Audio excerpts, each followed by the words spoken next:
Sanibonani, unibingelelayo ukhathini. Yazi ukuthi uma uwumuntu onedlozi ubobheka yabo labantu abakuzonda kakhulu, especially emndenini, labantu abakuzonda kakhulu. Kusuke kwabantu abayaziyo lento ekuwena ukuthi ifikile kubona, bayibalekela futhi sebedinwa nayikona wena ukuthi uyayamukela wena. Kanti uyamukelile ungayamukelanga, isuke isazoba khona empilweni zabo, nabo isuke isazobalandela ngisho esizukulwaneni sabo noma kubantwana babo uqobo. Usuke kukhona into esazokwenzeka ezobakhombisa ukuthi idlozi alibalekelwa.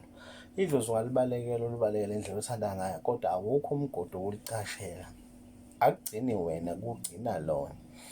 Yazi abantu abakuzonda kakhulu umuntu onabantu abadala noma unedlozi yilaba abasuke benalo vele bona abalibalekelayo.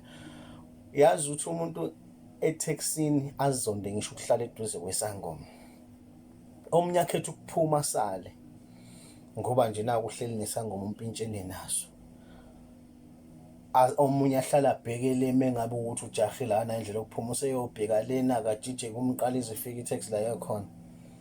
Omunye usekhuleka ngoba sesiphuma, omunye azaphimise, omunye nje azonde ibhayi lokuthi lo muntu wempethe ibhayi, ugqoke nevesti lengwe nomqhele. Umuntu ukuthi akasangane, lowo muntu loyo wenze njalo usuke limhlupha naye idlozi enalo.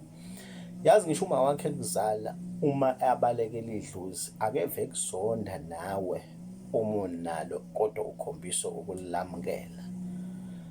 Yibo-ke labantu abasizonda kakhulu, laba abanalo abalibalekela, abazonda wena muntu ongalibalekelanga idlozi.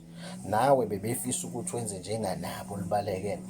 Obanye omama bafuna ukuthi egcekeni labo kuthiwe kunesangoma noma kuthiwa umuntu onabantu abadala, baze bagqibe ngenkolo, baze bagqibe ngenkolo ezinye izizwe bebalekela nje idlozi. Yibo-ke labantu abavele basizonde kakhulu, laba abalibalekela. Akeve enenzondo umuntu owabalekela idlozi, unenzondo enkulu towards omunye umuntu olamukelile idlozi, towards omunye umuntu onedlozi kodwa olamukelayo. And umuntu onedlozi aveziveze ubala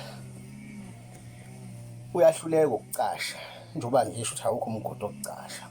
Uyahluleka ukucasha ngoba ngisho enkonzweni lapho esecashe khona, esonta khona, uzwa ngaye meshumayela ethi idlozi ayidemoni, idlozi alikho, idlozi ali-exist, umuntu sewafa, umuntu ukhonza amadlozi, ukhonza amadimoni. Uzwa ngaye esho lawo mazwi, hawu wavela felelwa, sezikubambile zakho.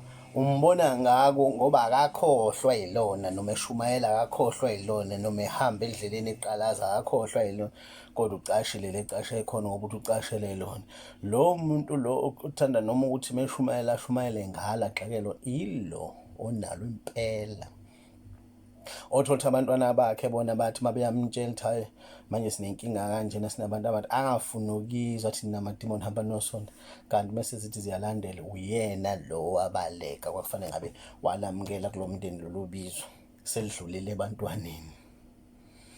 Uye-ke lo zohamba eshumayela into ezumsangano ngedlozi elibiza ngawo wonke amagama, ngoba yini? Akucasheki, akuthuleki. Lo engathi angakhuluma ngala ligxeke ngoba ubona ngathi liyisifo, uzotheleleka makukhono lamukelayo la emndenini.